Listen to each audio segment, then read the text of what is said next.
Sí, muy buenos días, Presidenta. Muchas gracias. Estamos Demián siendo Duarte. breves porque ya… Sí, cómo no.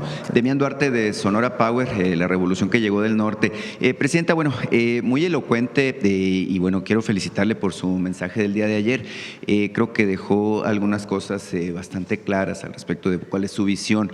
Quisiera haber escuchado quizás algunos datos más allá de lo que usted ofreció al respecto del desempeño de la economía. Sé, bueno, que hemos estado enfrentando pues un entorno complejo, se ha salido adelante afortunadamente gracias a la estrategia. Usted hablaba de un crecimiento potencial de alrededor del 1.5%, de que 1.2%, que el tipo de cambio se ha mantenido estable, la inflación también. En ese sentido, bueno, es evidente que nos gustaría escuchar de parte de la Presidenta de la República una visión al respecto de qué es este segundo año que hoy arrancamos. Lo arrancamos desde el día 2 de octubre, pero hoy estamos en el día después de este mensaje importante que usted ofrece, mensaje político de certeza. En este sentido, quisiera yo preguntarle acerca de las expectativas que podemos tener hacia el futuro inmediato. Bueno, primero es el modelo económico. Ahí no va a haber cambios. Estamos convencidos de el humanismo mexicano, de la cuarta transformación, de la economía moral, de que no puede haber gobierno rico con pueblo pobre y de que por el bien de todos, primero los pobres. En pocas palabras, ese es nuestro modelo. ¿Qué vamos a fortalecer hacia adelante? Uno, evidentemente las obras de infraestructura que hemos anunciado, trenes de pasajeros, carreteras, puertos, aeropuertos, obras de agua y saneamiento. Hay un programa muy claro de las obras estratégicas para este sexenio y muchas que dan puerta para el siguiente. Ahí está incluido evidentemente las obras de infraestructura en energía, Pemex, Comisión Federal de Electricidad, y los contratos privados eléctricos que representan el 46% de la generación. Eso por un lado. Por otro, en el Plan México nosotros planteamos fortalecer la producción nacional para el mercado interno y la exportación. En el caso del mercado interno o del aumento en la producción, pues están los 15 polos de bienestar más los polos de bienestar que tiene la Secretaría de Marina, que son principalmente en el sur-sureste, que ya van muy avanzados y que sobre todo a principios del 2026 ya van a estar todos arrancando.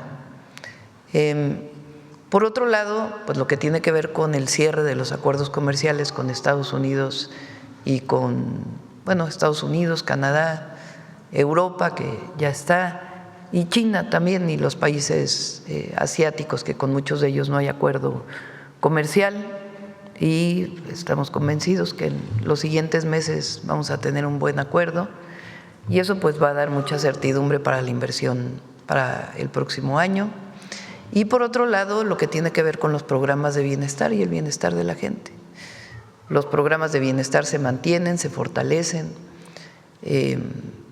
Viene una pequeña beca para primaria de manera gradual el próximo año y algunos otros proyectos para jóvenes que son muy importantes, el programa de vivienda, el programa de ampliar el número de escuelas preparatorias y universidades, el programa de salud, no solamente IMSS Bienestar, sino el IMSS, el ISSSTE.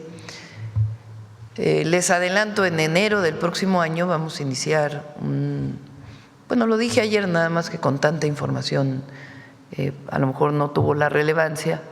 En enero del próximo año vamos a iniciar la inscripción, el registro, todo mexicano y mexicana va a tener un registro al sistema de salud nacional. Todos van a tener una credencial, si son del ISSSTE, si son del IMSS, si son del IMSS Bienestar, de acuerdo con lo que ellos nos digan o con lo que cada persona diga, para ver si se puede compartir su historial médico entre las tres instituciones, porque el objetivo es generar un esquema para que a partir del 2027 una buena parte de las enfermedades ya no dependa si eres beneficiario del ISSSTE, del IMSS Bienestar o del IMSS, puedas atenderte en cualquiera de las instituciones de salud pública.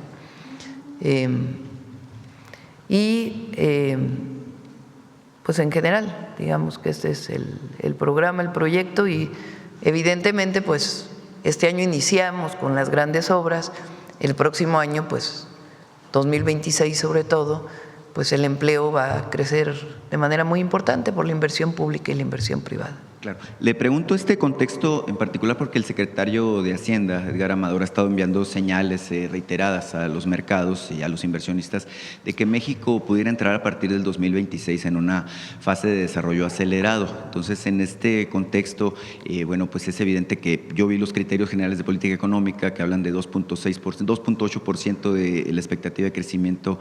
Y bueno, evidentemente hay factores que estoy seguro que usted está viendo con la información de que dispone, de cómo nos pudiera ir a este respecto. Presidenta, es muy importante el tema de infraestructura. Usted ayer se refirió al tema del tren que va hasta Nogales, y muy en particular se refirió al tema del libramiento ferroviario que se había estado construyendo justamente en esta frontera, un proyecto muy importante en el cual se han invertido alrededor de 7,000 millones de pesos hasta este momento.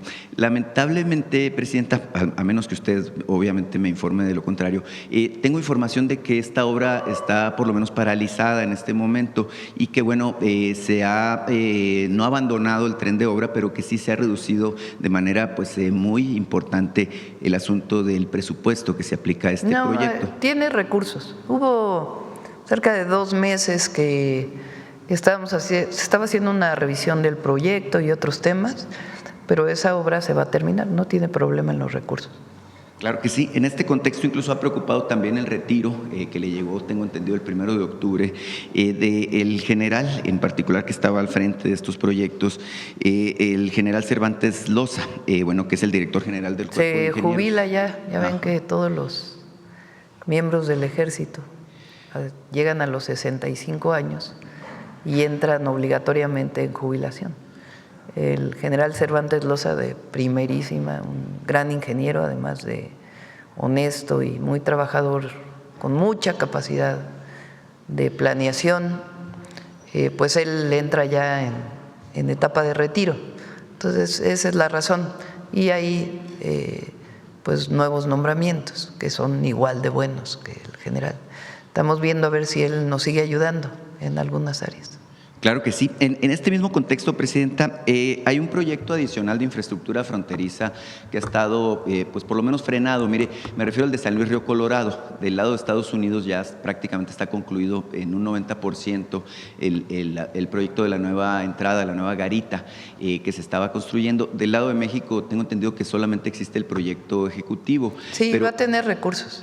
Esto se podría plantear que pudiéramos verlo para el año 2026. Sí, en San Luis Río Colorado, recuerden que está el hospital del IMSS, está el programa de mejoramiento urbano que planteamos, que ya inicia con la mejora de las luminarias, sobre todo, y senderos seguros, y el tema de la garita, que el próximo año va a tener recursos para… No es un proyecto muy oneroso, pero es importante pues que esté de los dos lados. Sí, cómo no.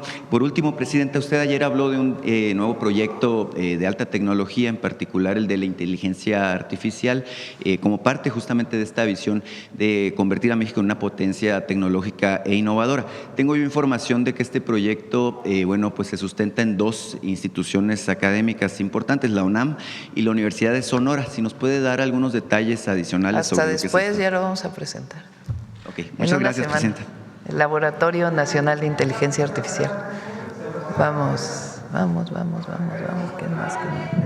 A ver, ¿quién más?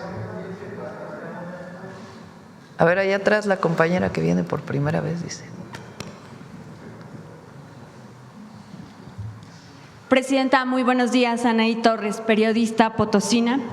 El 24 de mayo de este año, durante su visita a San Luis Potosí, tuve el honor de entregarle personalmente una carta en la que le expuse los ataques a la libertad de expresión y el hostigamiento de diversos personajes del gobierno estatal a periodistas que lo hemos sufrido. Este pasado 2 de octubre fui víctima de un atentado.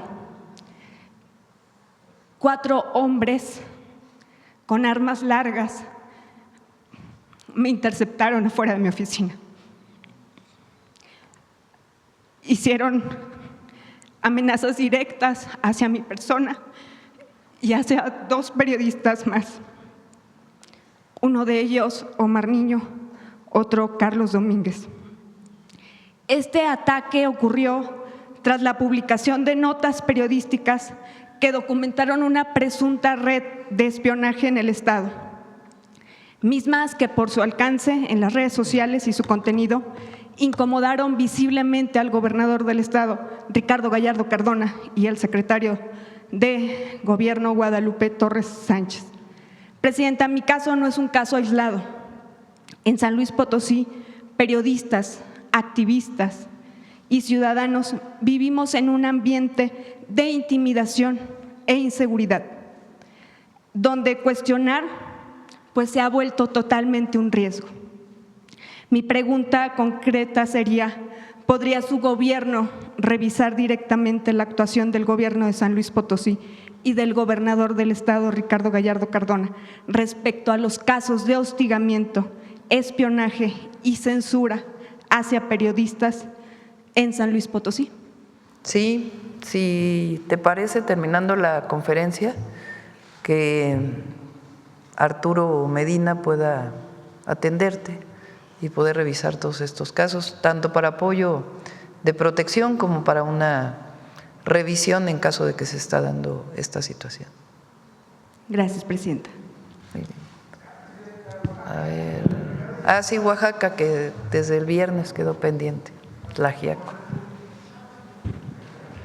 Gracias, presidenta. Como siempre, el saludo y el cariño de los oaxaqueños hacia su gobierno, hacia su persona y hacia las inversiones que nos han traído desarrollo. Presidenta, una situación está pendiente con el Estado de Oaxaca, que son los conflictos agrarios que toca ver con la Federación. Esta pasa obviamente por una reforma al sistema jurídico agrario. Las sentencias, en la mayoría de los casos, cuando hay conflictos entre comunidades, en lugar de resolver, agravan el conflicto, ya que unas comunidades quedan con la posesión y otras quedan con el dictamen o la sentencia a favor de los tribunales agrarios, o que ha dictado el Tribunal Agrario. En este sentido, Oaxaca ha avanzado cerca de 40 soluciones en estos últimos 2 años, 40 de conflictos agrarios. Sin en cambio, hay algunos muy álgidos. Últimamente Yosondúa, Yolotepec, que estuvieron acá, el caso de Mixtepec con Yosoñama, y le puedo decir otros, cuando menos 10. Le digo, es un tema de la Federación. ¿Qué se puede hacer? Y aunado a esto, si se pudiera reformar el sistema de justicia agraria. De datos que me tocó investigar, solamente el 10% de los magistrados de tribunales agrarios tienen carrera judicial. Los demás llegaron por otras circunstancias. Es más fácil ser magistrado que ser secretario de un tribunal agrario, presidenta. Gracias, esa es mi primera pregunta. Justo el viernes, ¿no? ¿O qué día nos vimos? ¿El jueves? El jueves, en una reunión de seguimiento de los planes de justicia de pueblos indígenas, Edna me entregó un documento que han estado trabajando Secretaría de Gobernación, SEDATU, Procuraduría Agraria, sobre los conflictos agrarios más relevantes que hay en el país. Hay muchos, pero los más relevantes, que muchos de ellos llevan conflictos sociales. Entre ellos están estos temas que mencionas de Oaxaca, y hay una metodología de cómo atenderlos. Entonces sí estamos trabajando en ello. Son conflictos agrarios. Evidentemente tiene que revisarse lo del Tribunal Agrario, pero son sobre todo conflictos sociales, históricos, a veces resoluciones que hubo en algún momento, o entrega de títulos que se sobreponían con otros, en fin, diversas problemáticas. Y sí tenemos un grupo de trabajo y vamos a, bueno, ya lo están haciendo, pero vamos a fortalecer ello, y también tomamos ahí tu preocupación, orientación sobre los tribunales agrarios para ver si es necesaria una reforma mayor. Presidenta, ojalá esta reforma contemple también la situación de diálogo y una situación social paralelamente a lo jurídico, que creo que es lo que ha apoyado. Ese es el gran tema, que evidentemente pues tiene que atenderse ahí. Oaxaca es donde más conflictos hay, pero no es el único. Incluso aquí en la Ciudad de México hay conflictos agrarios. Entonces, digo la Ciudad de México porque a veces parece que en la ciudad no hay zonas rurales, pero sí hay. Entonces, tiene razón y lo estamos atendiendo. Presidente, en otro tema, en la situación de las comunidades y pueblos originarios se ha avanzado enormemente desde el presidente Andrés Manuel López Obrador. Ha habido una verdadera transformación, un antes y un después, creo, por darle un calificativo. Ahora con esta nueva relación y con estos nuevos derechos de facto que tenemos los pueblos indígenas en todo el país, ¿cuál va a ser la nueva relación con el Estado mexicano? ¿A qué me refiero? Por ejemplo, el Instituto Nacional de los Pueblos Indígenas ha contribuido mucho a esta transformación, a este desarrollo. Ahora, por mencionarle otra vez Oaxaca, los 570 municipios tenemos pavimentación a nuestras cabeceras municipales. Sin cambio, ahora dar el otro salto.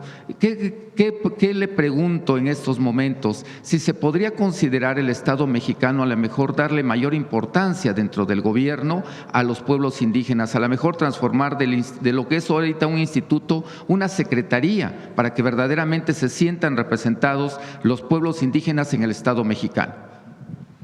No necesariamente hacer secretarías cambia la política. A veces solo genera más burocracia y no necesariamente resuelve. En algunos casos sí. Se puede revisar, pero yo creo que lo importante, más allá de hacer una secretaría, es lo que hemos estado trabajando desde el presidente López Obrador y ahora nosotros. Algo importantísimo que ocurrió este año fue la entrega por primera vez de presupuesto público a todas las comunidades indígenas y afromexicanas.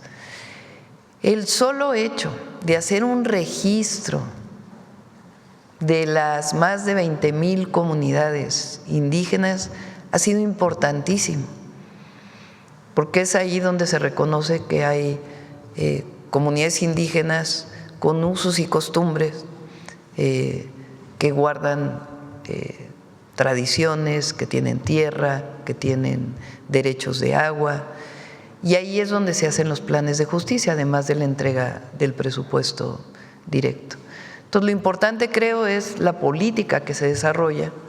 Ahora, en el presupuesto se entrega un anexo especial de toda la inversión que hay en estas comunidades. Igual en el caso de mujeres, por ejemplo, hay un anexo especial o hay un anexo especial para el sistema de cuidados. Entonces, vamos a seguir trabajando, que es lo más importante. Viene ahora algo trascendente, que es la ley. En la ley, pues primero ya prácticamente está el borrador, hay algunos comentarios todavía y sale a consulta. Entonces, probablemente a principios de enero del próximo año inicie la consulta de la ley regulatoria del cambio en el segundo constitucional. Y ahí viene pues todos los derechos, obligaciones del Estado y reconocimiento de los pueblos. Otro de los cuestionamientos, Presidenta, le he insistido un poco, lo mismo que hice con el presidente Andrés Manuel López Obrador, y ahorita que está el tema de la reforma electoral, ¿se podría considerar que a nivel nacional se pudiéramos elegir a los gobernantes más cercanos, que son regidores y síndicos, de manera directa? En Oaxaca ya tenemos el antecedente que se hizo la propuesta a través de una diputada, a Analí Peral, se hizo la propuesta ya para que inicie esta reforma en el estado de Oaxaca, sin en cambio a nivel nacional se podría considerar a través de esta mesa de la reforma electoral la elección libre, secreta y directa de síndicos y regidores. Es un tema de gobernabilidad, es un tema que conduce a corrupción, es un tema donde el ciudadano, si elegimos ministros y magistrados, suena irónico que no podamos elegir a un síndico y a un regidor. Bueno, se elige el cabildo, ¿no? Pero bueno, ahí está abierta la mesa para todas las propuestas. Y ya por último, presidenta, pues esperándola en la Mixteca, hay una carretera pendiente que es la carretera federal 125 de desviación donde estuvo usted hacia la heroica ciudad de Tlaxiaco, Tepozcolula, Pueblo Mágico, hasta donde dio usted vuelta en Carrizal. Le esperamos en la Mixteca. ¿Cuándo considera usted que pudiese visitar nuevamente ahora la Mixteca Alta? Sí, se está trabajando en toda la Mixteca Baja, en efecto, y nos falta la otra parte, justo la carretera que va de Guajuapa, ¿no? Es a Tlaxiaco. Entonces sí la tenemos contemplada para el próximo año. Gracias, presidente. Gracias. ¿Quién más? Vamos por aquí. Adelante. A ver, aquí al compañero que hace mucho que no le damos la palabra. ¿Qué tal? Buenos días, presidenta. Soy Alejandro Cabral de la Asociación Mundial de Radios Comunitarias, la MARC México, y de Política de Rock and Roll Radio en Hermosillo, Sonora. Y bueno, ya para acabar con Sonora, precisamente porque está el tema de las viviendas del bienestar, pues es un tema que ya se expuso hace un tiempo aquí en la mañanera, pero que me parece que quedó un poco inconcluso. Se hizo una revisión, una planeación de dónde se van a construir las viviendas en todo el país, se buscaron los lugares ideales con mayor accesibilidad. En Hermosillo se seleccionó un área que había sido urbanizada por nuestros impuestos. Habíamos pagado todos los sonorenses para que se urbanizara un área que se le denominó en aquel momento Puerta Oeste, y la cual se fue privatizando poco a poco y se fue volviendo un sector de alta plusvalía, le llaman, en donde tiene todos los servicios, tiene una buena red de drenaje, tiene salidas rápidas, tiene buenas vías de comunicación, tiene escuelas, tiene todo lo que se requiere como para pensar en viviendas. Se anunció la vivienda del bienestar en ese lugar y hubo una protesta ciudadana en donde algunos residentes del sector decían que no les parecía adecuado que esas viviendas estuvieran ahí porque eran diferentes al resto, porque era vivienda vertical, bueno, una serie de cuestiones. E inmediatamente todas las autoridades desde el gobierno del Estado y el gobierno federal dieron marcha atrás, dijeron siempre no se va a construir ahí, después de haber hecho el acto inaugural de las viviendas, y no nos dijeron dónde. Entonces nos pareció como que fue un recular un poco en esta acción, sin tener otro proyecto, sin tener otra idea. Entonces sentimos algunos ciudadanos que si bien hubo cierta sensibilidad a estos que protestaron, que no era obviamente el sentir de toda la población, sino de un pequeño sector de la ciudad, no había un motivo por el cual se eligiera un lugar mejor. Según especialistas urbanísticos con los cuales hemos trabajado, nos dicen que este es uno de los lugares urbanísticamente mejor diseñados para hacer este tipo de viviendas, y tememos que todos los demás lugares que se elijan o tengan un nivel de queja mayor o tengan menores condiciones. Entonces, nada más para pedirle pues que desde el gobierno federal se revise y se nos informe muy rápido a los hermosillenses en dónde va a quedar esta primera etapa de las viviendas del bienestar, porque como bien vimos ahorita en el informe, en Sonora apenas van a arrancar, no están arrancando todavía en Hermosillo, precisamente porque están, entiendo, diseñando el lugar, o tal vez ya lo tienen y no lo conocemos. Eso como primer tema. ¿Tienes el dato?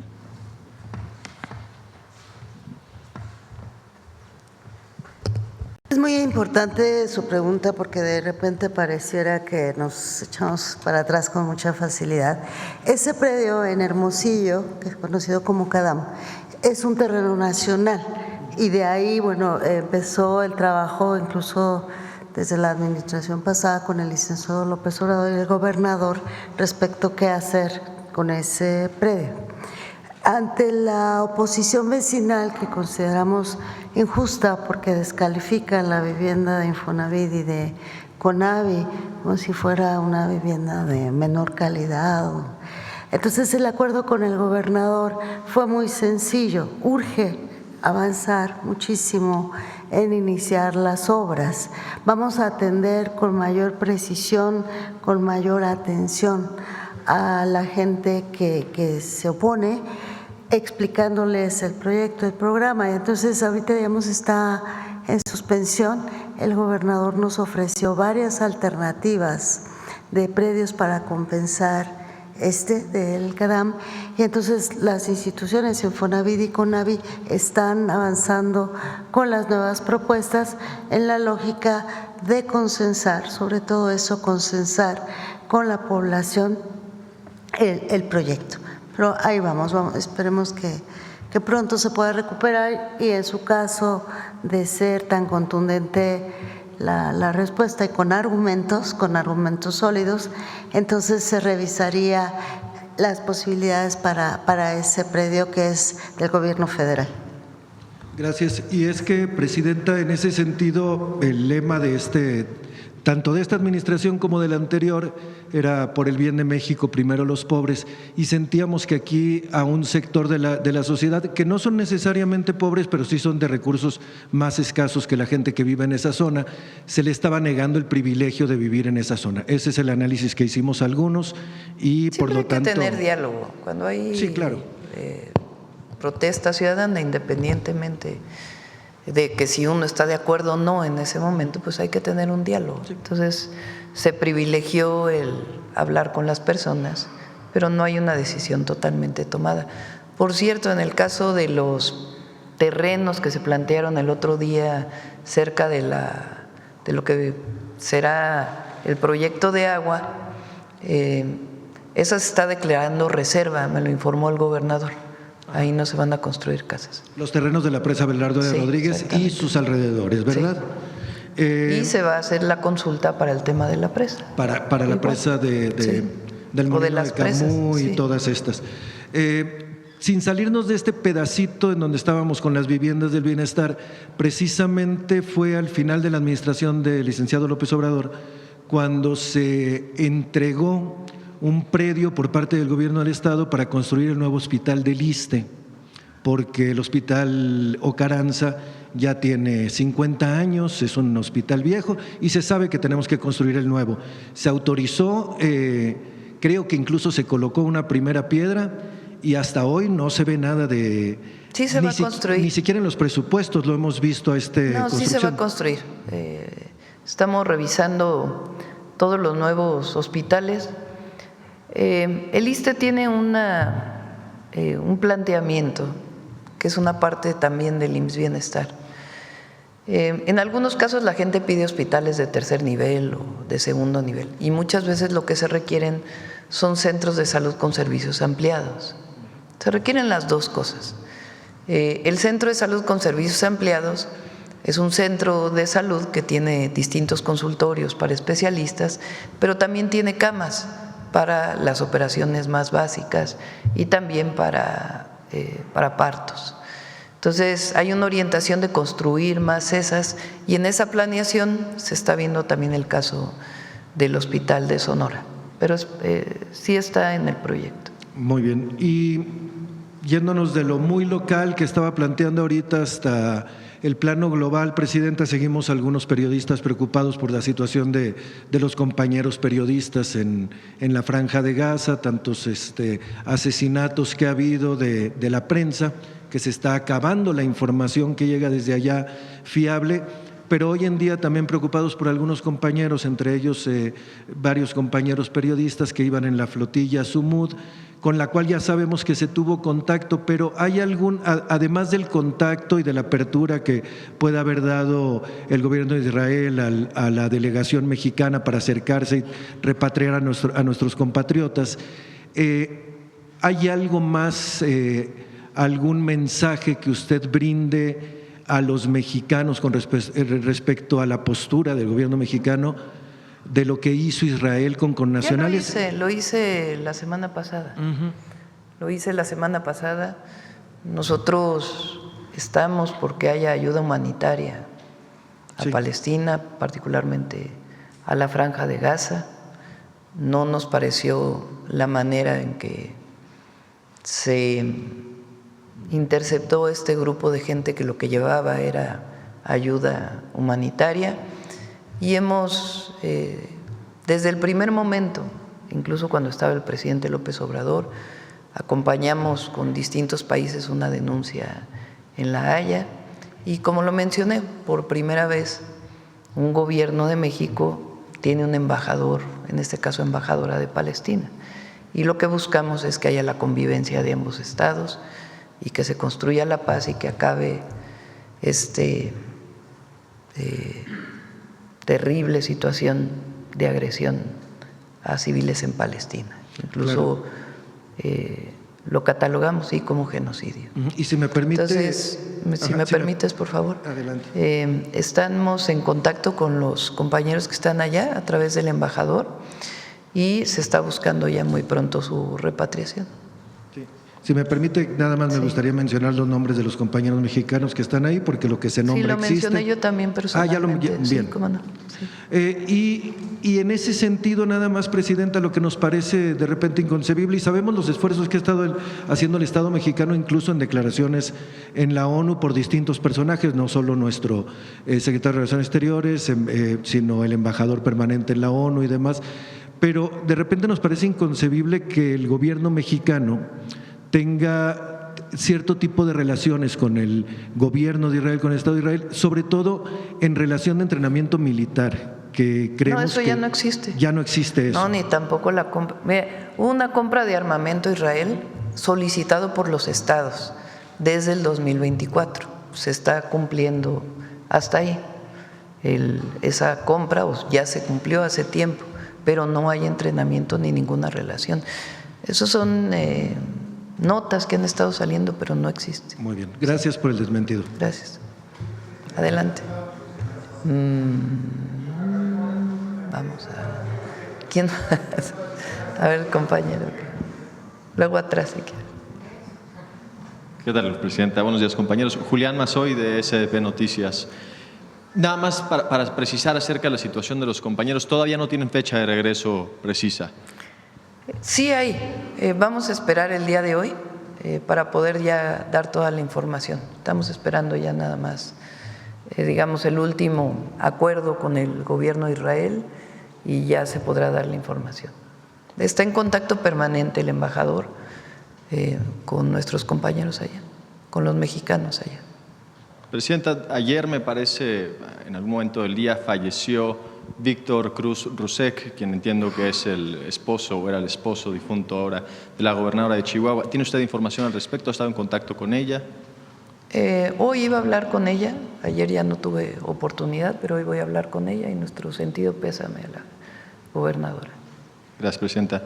Sobre el evento de ayer, usted agradece a todo su gabinete, a todo su equipo de trabajo. Me llamó la atención que usted se detiene para agradecer al secretario de la Marina y al secretario de la Defensa de manera particular.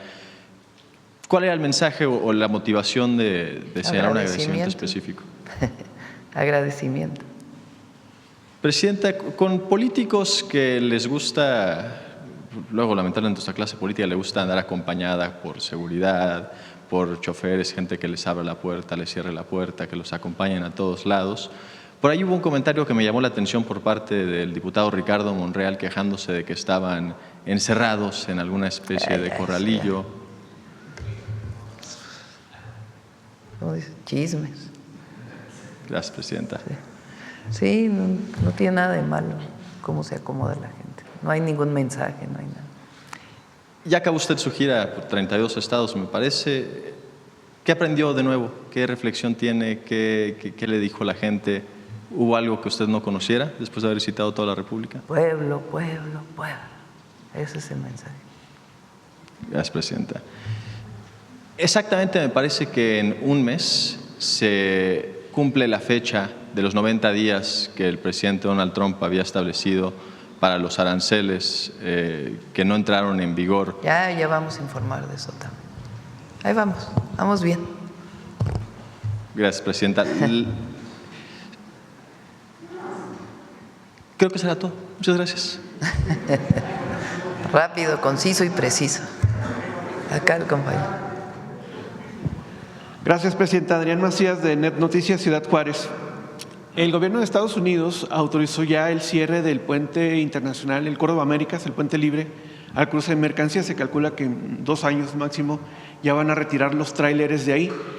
Hay muy poca alternativa. Está el cruce de Jerónimo Santa Teresa, está muy reducido. El otro punto sería hasta Guadalupe Tornillo.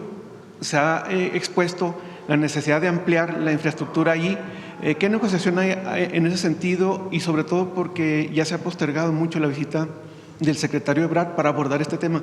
¿Qué plan hay en eso? Esa sería la primera pregunta, Presidenta. Sí hay mucho trabajo. Si quieren lo mencionamos otro día con todo gusto, pero sí hay alternativas. Muy bien. Y bueno, de la reflexión que ella hizo de toda esta gira por su informe, ¿cuáles serían esas áreas de oportunidad que ha detectado en las que se va a reforzar el trabajo, Presidenta? Bueno, pues ya lo mencionamos ayer. Tenemos un programa de infraestructura muy ambicioso y hay recursos para desarrollarlo. Nosotros tenemos el pensamiento de que es indispensable la obra pública estratégica. Durante todo el periodo neoliberal, esencialmente se dieron concesiones para infraestructura. No porque no puedan funcionar en algunos casos, pero el problema es que esa era la regla. Producto de ello, se dio concesiones de incluso carreteras que ya estaban construidas. Vino el rescate carretero porque no podían los privados operar las carreteras con un costo muy alto para la gente, para el pueblo de México. Después se volvieron a privatizar. Después hubo un nuevo rescate y después una nueva privatización. Entonces, si bien las concesiones en algunos casos pueden tener resultados, es indispensable que con recursos públicos se construya obra pública estratégica para el desarrollo nacional. Así se desarrolló México por muchos años. Se abandonó Pemex, se abandonó Comisión Federal, se abandonó la construcción de carreteras, se abandonó la construcción de obras de agua potable, todo se concesionó. Y ahora pues tenemos un programa muy ambicioso de obras estratégicas, de trenes, carreteras, puertos, aeropuertos, para seguir impulsando el desarrollo. Si hay inversión pública, se promueve la inversión privada. Cuando no hay inversión pública, difícilmente se potencia la inversión privada. Y eso es lo que nosotros estamos haciendo y es parte de nuestro pensamiento, de nuestra visión. El Estado debe seguir construyendo obras de infraestructura estratégica y los privados también deben de participar en sus justos términos. Y eso es algo fundamental para el desarrollo en los próximos años. Entonces, esas obras estratégicas ya iniciaron muchas de ellas, en el 26 inician otras y ahí vamos a seguir informando cada una de ellas. Y finalmente, en el tema de las guarderías, en el caso particular de Ciudad Juárez, hay una gran cantidad de madres trabajadoras solteras, incluso padres trabajadores solteros o viudos que necesitan espacios para sus hijos. ¿Cuántas y cuándo empezarían esas estancias a crecer? Ya están construyéndose, ya están.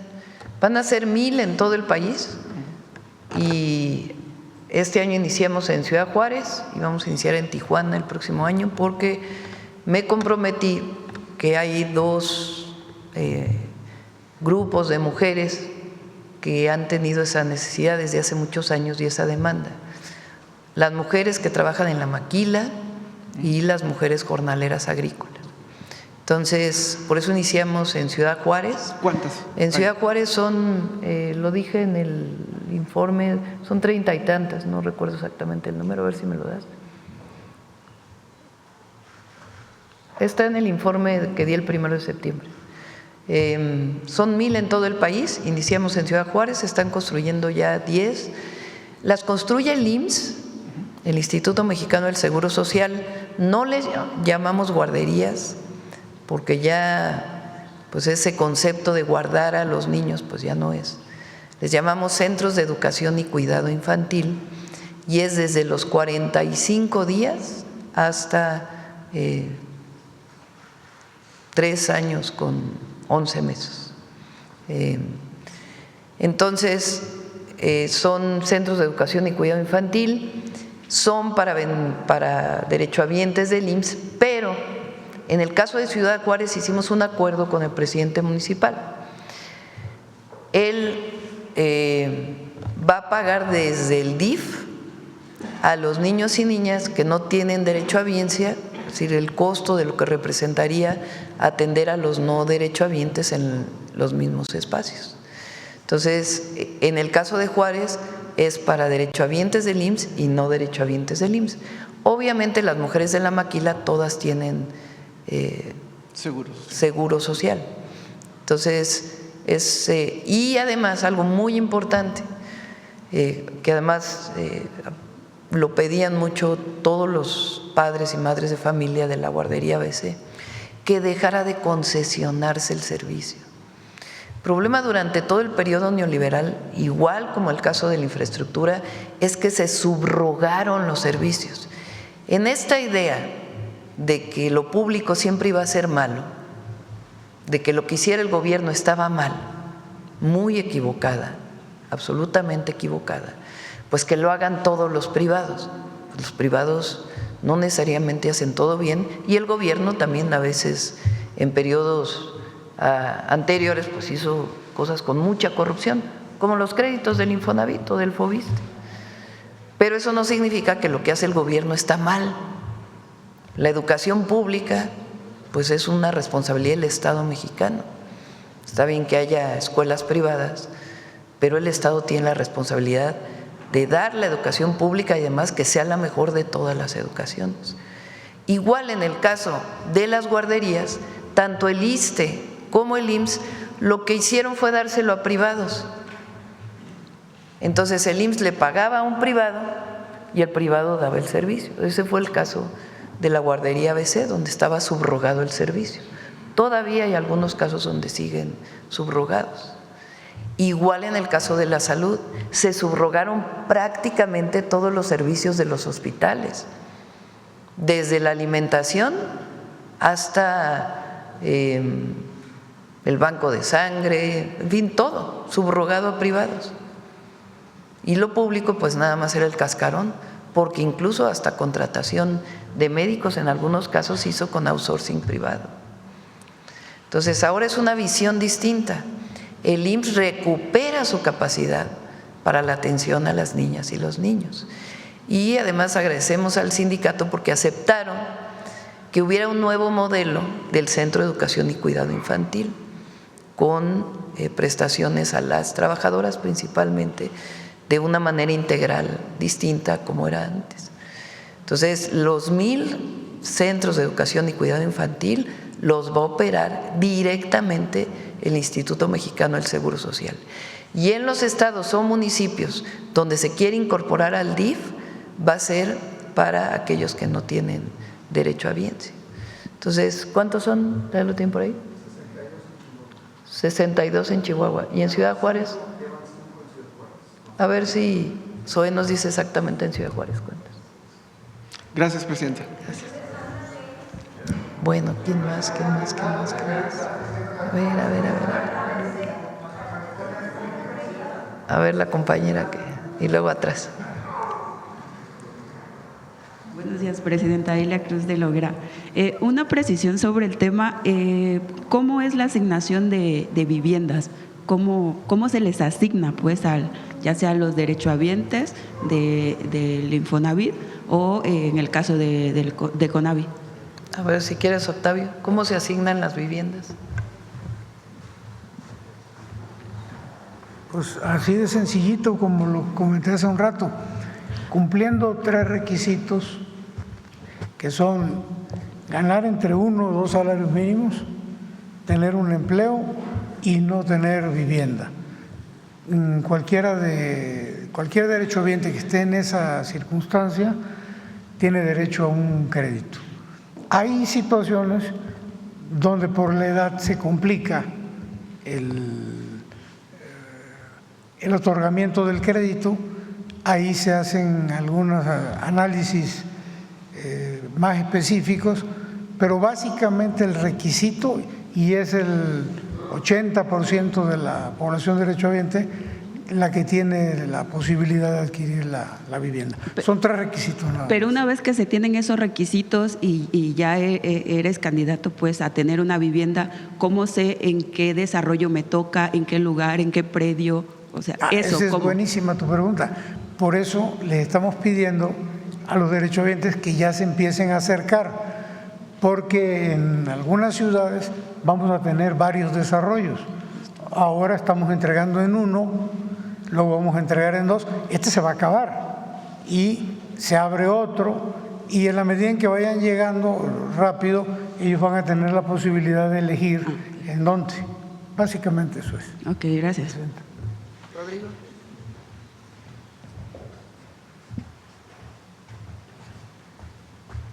Sí, en el caso de la CONAVIS para los nudos derechohabientes, van a ser 5 etapas, los 6 años de gobierno en 5 etapas. La primera etapa que estamos ahorita trabajando, se instalan módulos de registro cerca de la zona donde se va a construir, se hace una campaña, una propaganda y la gente va y se registra. No debe tener propiedad, debe tener preferentemente beneficiarios, digamos, debe tener dependencias económicos, debe de ganar menos de 2 salarios mínimos y no ser derechohabiente. Si la demanda del predio que estamos construyendo se registra, que eso va a suceder prácticamente en todos, más solicitantes, se va a generar digamos una insaculación y se van a priorizar a los sectores más vulnerables, a las mamás cabezas de familia, a las madres solteras, a los adultos mayores, a la gente con discapacidad y un programa especial de un prototipo para vivienda para jóvenes en renta. Entonces, el mecanismo, no lo informé hace un rato, terminamos el registro, los compañeros servidores van casa por casa, levantan un estudio socioeconómico, revisan las condiciones que plantea el solicitante y de acuerdo a su capacidad de pago se le genera una mensualidad. No tiene intereses, esa tasa a tasa cero y en general se establecería un mecanismo para ocupar primer piso, segundo piso, según el nivel de la unidad, a partir de las edades y de las condiciones físicas de cada una de las familias. Okay. Eso sería. Muchas gracias. Presidenta, una precisión sobre el tema de los mexicanos que iban en la flotilla. Ayer la Secretaría de Relaciones Exteriores gestionó medicamentos para ellos. ¿A qué se debe eso? ¿Están enfermos o en qué condiciones se encuentran? No, están bien. A ver si pueden hacer una nota, Relaciones Exteriores, pero todos están bien. Si acaso es algún medicamento que requiriera alguno de ellos, para ver si nos informa Relaciones Exteriores sobre este tema. Todos están bien y esta semana regresan. El detalle de cuándo regresan y todo ya lo informamos. En otro tema, Presidenta, la marcha del 2 de octubre del jueves pasada se tornó muy violenta, pese a que usted nos había advertido que las mallas eran de contención y para que no hubiera enfrentamiento con los policías. Sin embargo, pues había muchos elementos de la policía del gobierno de la Ciudad de México ahí y que muchos de ellos, 94 para ser precisos, resultaron heridos. Ustedes, además de unos compañeros fotoperiodistas que algunos de ellos fueron agredidos por los propios policías, ¿ustedes tienen ubicados a estas personas del bloque negro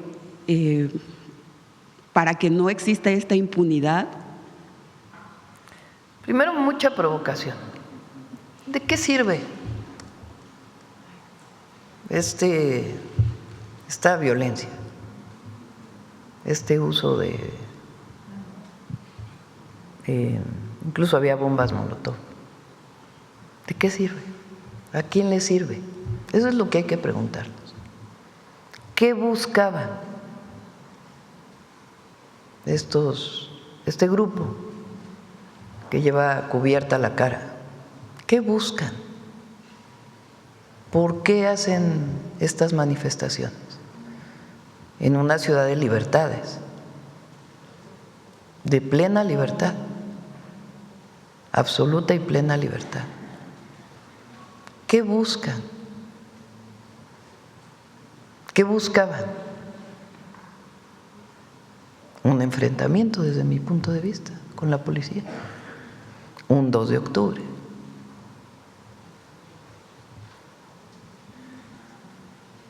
¿Qué buscaban con esta posible respuesta de la policía de la ciudad? Pues que dijeran, hay un régimen represor que reprime estudiantes en un 2 de octubre. A mí me llama la atención, lo pongo como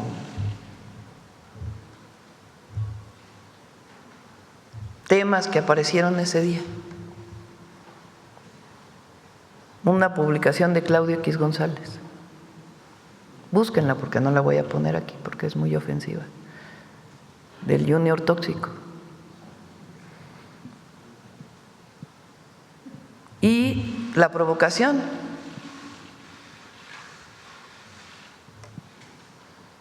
O sea, querían como decir, bueno, el régimen de la Cuarta Transformación, el gobierno de la Cuarta Transformación, no régimen, el gobierno de la Cuarta Transformación es igual que el gobierno del 68, reprime. Lo pongo aquí para el análisis general.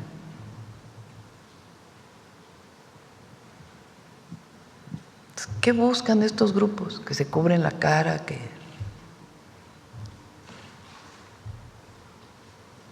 Entonces, primero, mi apoyo a los policías nuestro apoyo a los policías que resultaron heridos y su valentía por la contención, la verdad. Es increíble cómo contuvieron sin caer en ninguna provocación con heridas personales. Pero hay que preguntarse qué buscan estos grupos, cuál es su intención. Ahora, es un delito muchas de las cosas que hicieron y ya la Fiscalía de la Ciudad de México pues tendrá que ver si hay identificación de las personas, ¿no? Para poder, particularmente cuando hay una agresión directa a una persona, particularmente un policía, porque ellos, los policías, se vio en la escena, ellos contenían y la agresión vino de un solo lugar, no vino de otro lugar, de este grupo de personas. Y obviamente pues mayor capacitación y fortalecimiento de la policía de la ciudad para poder contener situaciones como las que se presentaron. Pero nosotros no estamos de acuerdo, nunca vamos a estar de acuerdo con manifestaciones violentas, menos en una ciudad de libertades como es la Ciudad de México, en un país de libertades como es nuestro país. Entonces puede haber, puede no estar de acuerdo con el gobierno, pero esta agresión a las personas, a periodistas, pues tiene que revisarse. Y la Fiscalía pues tiene que ver si hay identificación de algunas personas. Y el llamado a que las manifestaciones sean pacíficas. Y la pregunta que tenemos que hacernos todas y todos los mexicanos es, ¿qué ganan estos grupos? ¿Qué buscan? Porque los extremos se juntan, los supuestamente muy radicales, grupos radicales, pues también se juntan con la derecha, ahí están bien juntitos. Entonces yo por eso llamo la atención de las publicaciones que hubo ese día y qué buscaban, qué esperaban, más allá de la crítica constructiva que se pueda hacer al mayor contención que deba existir frente a situaciones de este tipo. Es muy importante que la policía de la ciudad no haya caído en esas provocaciones, porque de haber caído en la provocación, entonces le hubieran alimentado toda esta narrativa que traían para ese día. Y por supuesto nuestra solidaridad a los policías, a los periodistas que tienen, uno de ellos está en una situación delicada, un policía, a sus familias, y la Fiscalía de la ciudad pues que pueda revisar sobre todo a esta agresión directa que hubo, ¿no?, que es injustificable. Presidenta, el sistema de inteligencia de su gobierno no tiene indicios de quiénes financian este grupo y de quiénes son para quizá desactivarlos pues tiene que abrirse antes. una investigación, o sea, no es así por inteligencia, sino tiene que abrirse por parte de la Fiscalía de la Ciudad de México, que ya se abrió, y a partir de ahí pues hacer las investigaciones.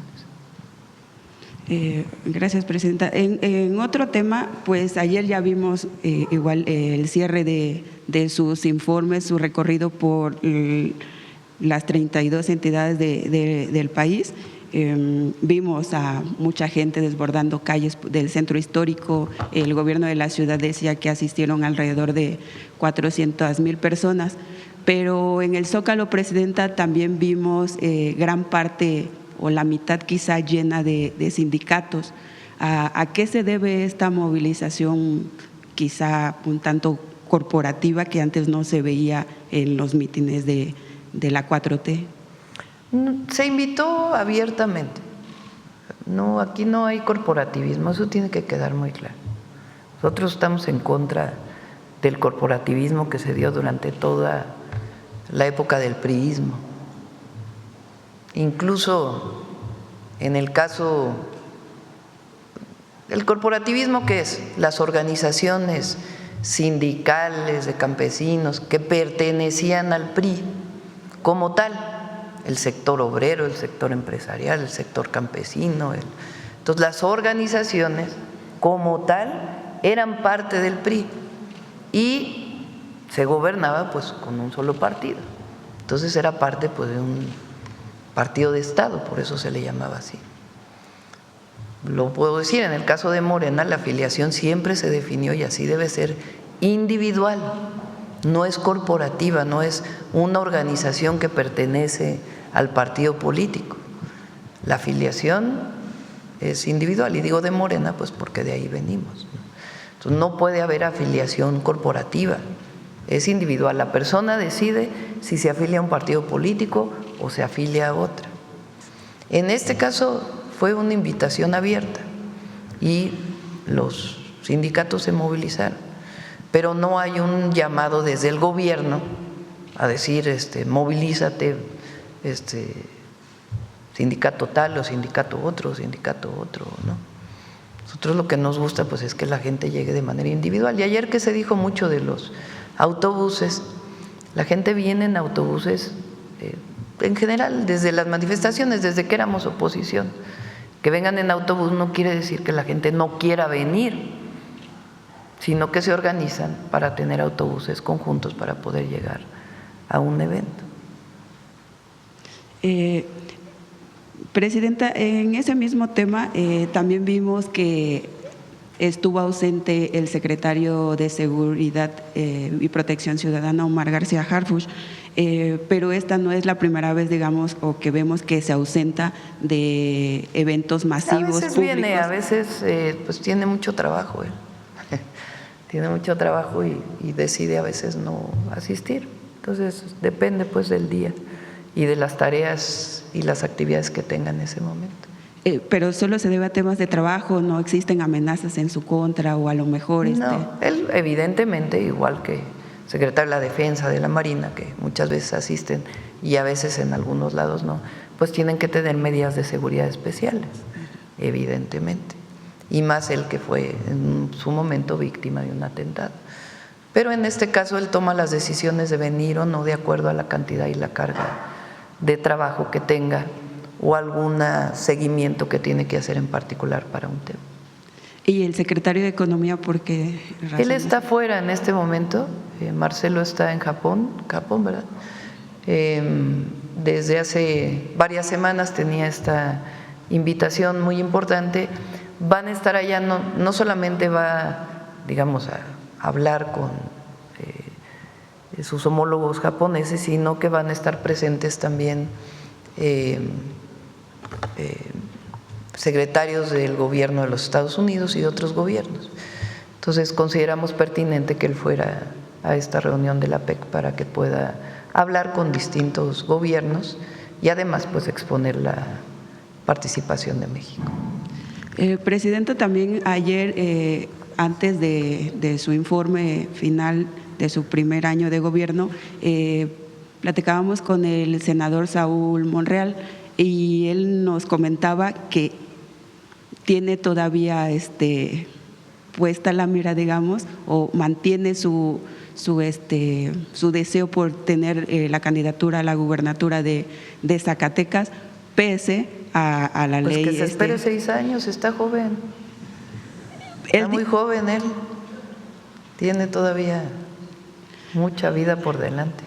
Él dice que no descarta irse por el PRI o por el PAN. Bueno, pues allá lo evaluará la gente, ¿verdad? Si llega a ser una circunstancia. Aquí mi recomendación personal, no de la presidenta, de Claudia, es que se espere 6 años.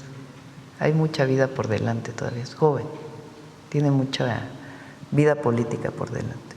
Y finalmente, Presidenta, Grupo México del empresario Germán Larrea pues dio a conocer que tiene interés en comprar el 100% de Banamex. Incluso dijo que presentó una oferta a Citi, aunque Citi dijo que no la ha recibido aún. Pero el tema aquí es que sí tiene el interés. ¿Cuál es su opinión de eso, de que quiera comprar? Tendrá que evaluar. Hizo una publicación Citi el viernes, ¿no? El mismo día. De que ya tienen un acuerdo que se anunció hace unos días y que en el momento que se presente pues tendrán que evaluarlo. Pero por usted pues tendrá que evaluarlo el banco. Gracias. Bueno, yo creo que ya no, son 9:24. A ver, vamos a darle la palabra, bueno, sí, al compañero y luego aquí atrás para que, o si quieres te atiendo ahorita de manera personal para que. Gracias, Presidenta. Julio Margo, pues me quedo sentado de Medios del Pacífico. Presidenta, pues recordando un poco las palabras que dijo el secretario de Economía, que en las políticas públicas, sobre todo económicas de Estados Unidos, pues se daría un balazo en el pie, y viendo que pues ya el presidente publicó de Donald Trump que habría que invertir $10,000 millones por las afectaciones a los agricultores en Estados Unidos por esta guerra comercial pues inducida por él. En ese sentido, pues la opinión de ello, y también ver que se están haciendo unas facilidades para los migrantes, para las personas que puedan tener unas visas especiales de trabajo para el área de agricultura. ¿Qué tan cierto es esto? Y si se ha hecho algo por parte del gobierno de Estados Unidos y Relaciones Exteriores de México. Bueno, de Relaciones Exteriores, las cartas que he planteado, que se han enviado diplomáticas, no hemos recibido una propuesta formal o no hemos escuchado una propuesta formal en relación a estas visas o a los permisos de trabajo. Muy bien, gracias. Presidenta, preguntarle el balance a los mexicanos. Ojalá ocurra, sí, pero no lo hemos recibido. Parece ser que sí, Presidenta, nada más que falta eso nada más. Hay un balance, ¿podría darnos un balance de los mexicanos sobre todo estas redadas que se han vuelto más, que no cesan y se han vuelto más violentas y sobre todo más, pues, violentas y sobre todo que han violado más los derechos humanos? ¿Cuántos mexicanos han sido afectados? ¿Cuántos mexicanos han sido repatriados? Y ese balance sobre todo porque se han violentado más por parte de la ICE. Por cierto, aquí me pasó Belmont. En Ciudad Juárez son 25 CECIS, en todo Chihuahua 62, y hay 7 que ya están en construcción en Ciudad Juárez. Bueno, total del 6 de junio, cuando se intensificaron las redadas, al 5 de octubre son 1,083 mexicanos que han sido detenidos, y todos ellos están en contacto con los consulados o incluso muchos de ellos ya han sido repatriados. Y como lo hemos dicho siempre, nosotros estamos en contra de estas redadas que se han estado haciendo a nuestros compatriotas y a otras nacionalidades. Los mexicanos y mexicanas que están en Estados Unidos son trabajadores. Si hay alguien que cometió un delito, pues tiene que revisarse. No son criminales. Son trabajadores y trabajadoras que han sacado adelante la economía de Estados Unidos y son necesarios para la economía de Estados Unidos. Entonces, tiene que buscarse otro esquema por parte del gobierno de Estados Unidos y de nuestra parte a nuestros compatriotas que se acerquen a los consulados, que siempre van a ser atendidos. Gracias, Presidenta. Nos han hecho saber, tal vez no es el momento, sino en la mesa de seguridad, que nos podrían responder cómo va el avance de la influencer asesinada en Jalisco, en Zapopan, Valeria Márquez. ¿Sabe? ¿Podrían darnos algún avance de mañana esta situación? viene. Mañana es seguridad. Entonces, mañana podemos contestar esa pregunta y para que se la den al gabinete. Muchas gracias, Presidenta. Y ya por último, Presidenta, pues estuve muy atento a ver su documental sobre los 365 días. Vaya, sí. Ya no le hice propaganda. Vean el documental. 365 días. Salió de… sí, está ahí en YouTube. Exacto. Bueno, y en otras redes, en otras de las redes. Exacto. Y quiero preguntarle, Presidenta, exactamente, pues en este periodo, pues ya ha concluido prácticamente un año de su gobierno en esta etapa nueva, como mujer mexicana, como la primera presidenta de México, pues ¿cuál es su sentimiento en referente cuando ya ha concluido este documental, que a mí me encantó muchísimo, por cierto? ¿Cuál es la pregunta exactamente?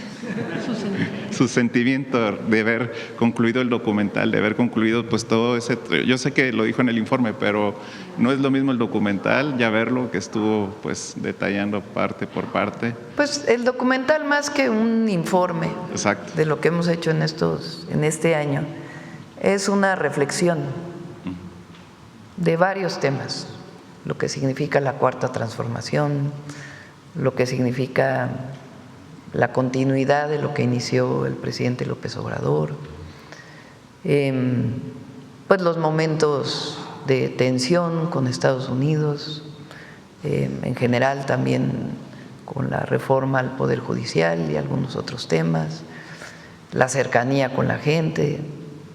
Entonces y también pues lo que significa ser mujer presidenta. Exacto.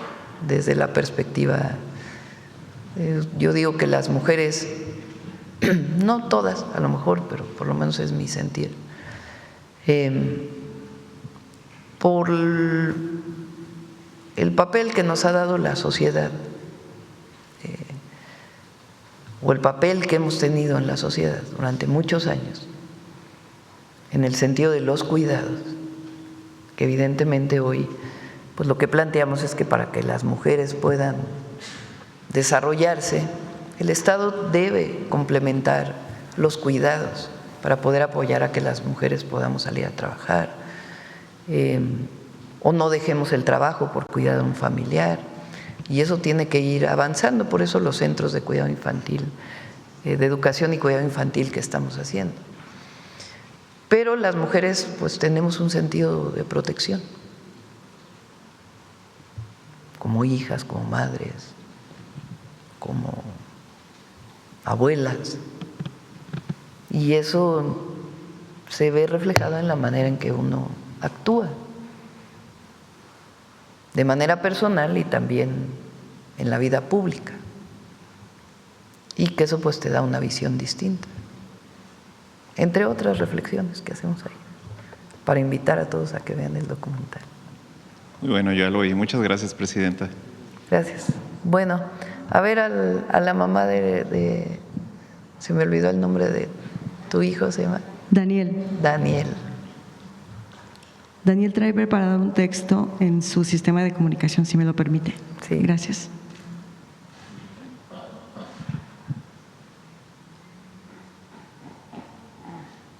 Hay que mantenerlo pegado aquí.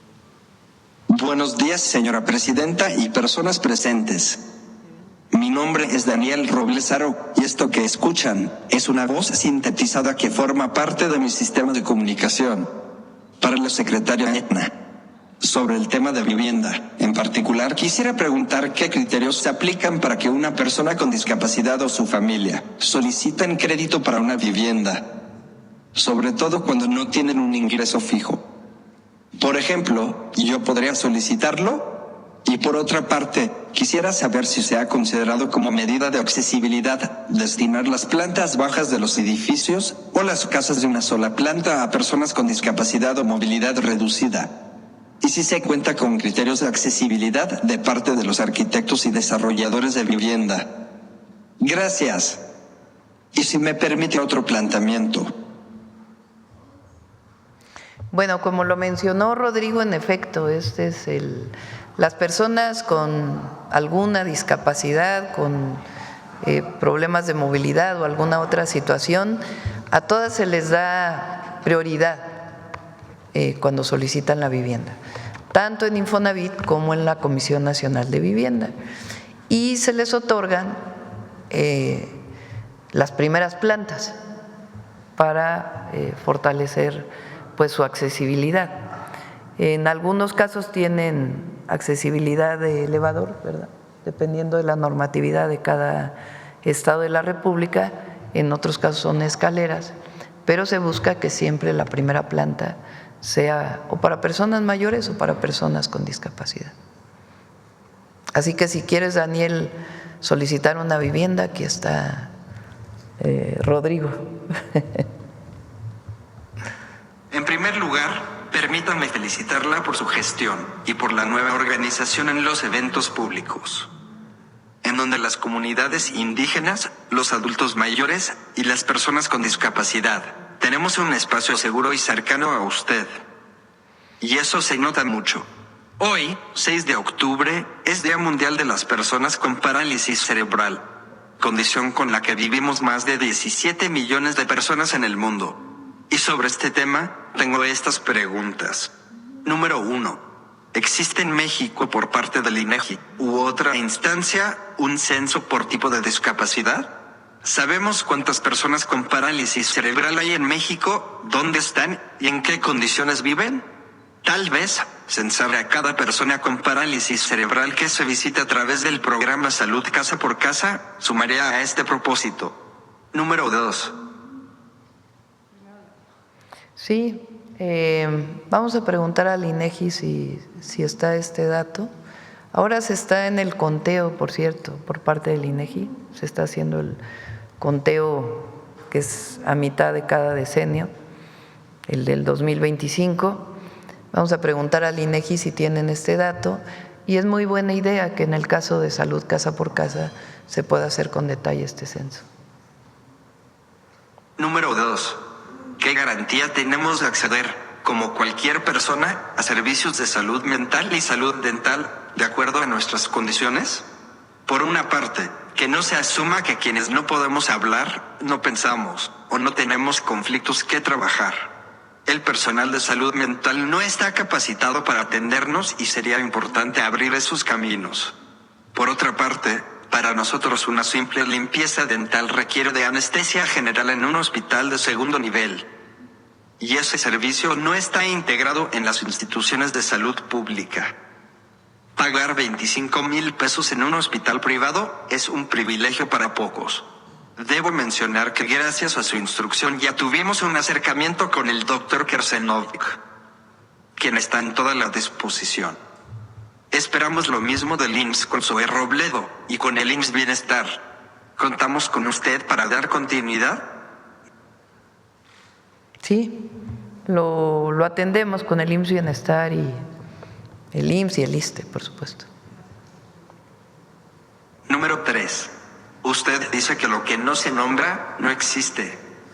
Y las personas con discapacidad existimos y merecemos ser vistas desde una perspectiva más realista, empática y sobre todo informada. Hay muchos mitos y prejuicios sobre nosotros. La pregunta es, a raíz de su propuesta del 25 de noviembre pasado, ¿ya se tiene un proyecto para incluir temas sobre discapacidad en esta conferencia? ¿Y quién los va a presentar cada semana? Lo ideal sería una persona con discapacidad, apoyada por supuesto por un equipo de expertos. Yo me apunto, por supuesto. ¿Qué más experto en un tema que quien lo vive todos los días? Y ya por último, quiero mencionar que, igual por instrucción suya, la Agencia de Transformación Digital ya está trabajando en un proyecto de comunicación alternativa y aumentativa accesible para todas las personas que lo necesiten. Les recuerdo que la comunicación alternativa y aumentativa es una herramienta para las personas que por razones de discapacidad o salud no pueden hablar. En México es muy poco conocido. También le quiero solicitar el acceso la próxima semana antes de regresar a Guadalajara. Tengo preguntas sobre tecnología, turismo y desarrollo urbano. Le agradezco mucho su atención, Presidenta. Quedo atento a su respuesta y comentarios. Gracias. Sí, tomamos en cuenta todas tus propuestas, Daniel, con gusto. Muchas gracias. Bueno, vamos con Suave Patria, porque ya se hizo tarde. ¿Tienes video de México Canta? A ver, pon el de México Canta y luego Bulmar, pásate. Gracias, Presidenta. Muchas gracias. Quédate aquí. Gracias.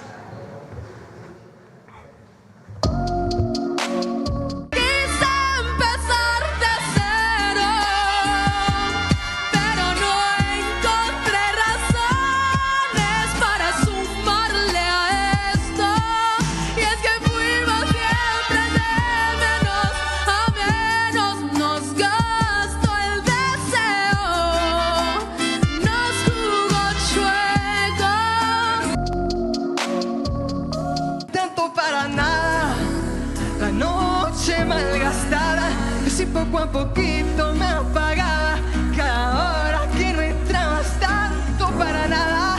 Las 12 y no llegabas, si poco a poquito me apagaba cada hora que no entrabas, como si el propósito no hubiera sido.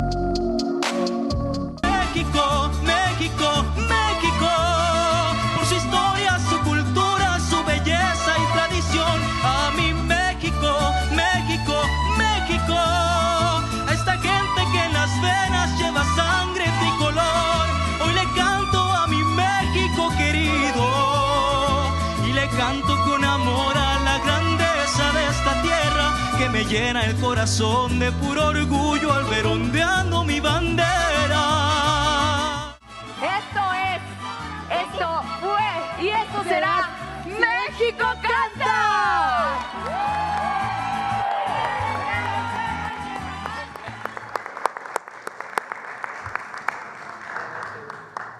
Con su permiso, Presidenta. Tanesic Totayecancao, Presidenta. La saludamos con mucha alegría, como siempre. Tanesic Nananochin a todas y a todos. Tanesic desde Palacio Nacional. Les acabo de saludar en la lengua náhuatl de la comunidad de Coahuetichan del municipio de Cuetzalan en el estado de Puebla.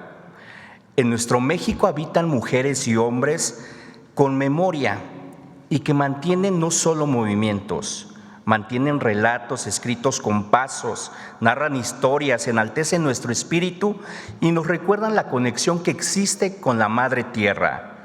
Por eso hoy, en Suave Patria, rendimos un homenaje a un arte que ha perdurado por generaciones, un arte que nos lleva a la danza.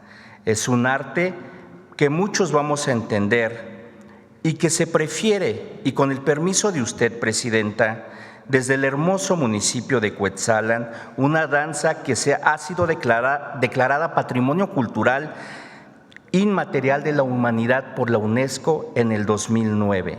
¿Saben a qué danza me refiero? Aquella en la que las mujeres y hombres bailan desde el cielo.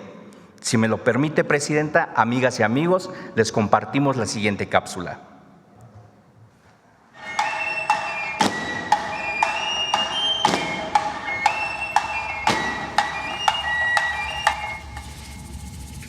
En el noreste del estado de Puebla, en Cuetzalan, la danza de los voladores es una tradición ancestral donde la naturaleza y la espiritualidad se entrelazan. Pues se siente orgulloso de nuestra tierra, que nuestras raíces, que nuestros antepasados nos dejaron, y nosotros, gracias, seguimos para no perder estas costumbres, tradiciones de nuestros pueblos indígenas que nos dejaron nuestros abuelos. El ser volador tiene un significado más allá de un gusto, o sea, es algo especial, no es cualquier cosa, es una danza muy, muy especial que se tiene que tratar con mucho respeto. Se debe hacer la danza de cinco voladores. 4 se posicionan en cada punto cardinal y el que está en el centro es el centro de la tierra. Él es el caporal porque toca la flauta y el tambor. En la parte de arriba donde está la manzana o tecomate, él hace su ritual hacia los 4 puntos cardinales, siempre empezando por donde sale el sol, hacia la izquierda. Esta ceremonia, nombrada Patrimonio Cultural Inmaterial, conecta con la Madre Tierra, la libertad, el orgullo y el corazón. No decidimos nosotros, lo decide el corazón, porque si lo haces es porque lo haces de todo corazón. No necesitamos decir que sí o sí no, porque tu corazón es el que te dice. Es una libertad, es sentirte libre con el mundo, es abrir tus alas al mundo exterior, es expresarte a ti mismo y es ofrecerle una ofrenda a Dios. Pues sientes alegría y en ese momento se te va todo, no hay problema, no hay nada, eres libre. Y como mujer pues demuestras que hay libertad, tú vuelas, te sientes un pajarito ahí al aire, es alegría lo que tú sientes en ese momento. La danza de los voladores es una expresión vibrante que refleja el amor profundo a la tierra, honra la tradición ancestral, celebra el arraigo cultural y abre camino hacia la inclusión en las comunidades que la mantienen viva.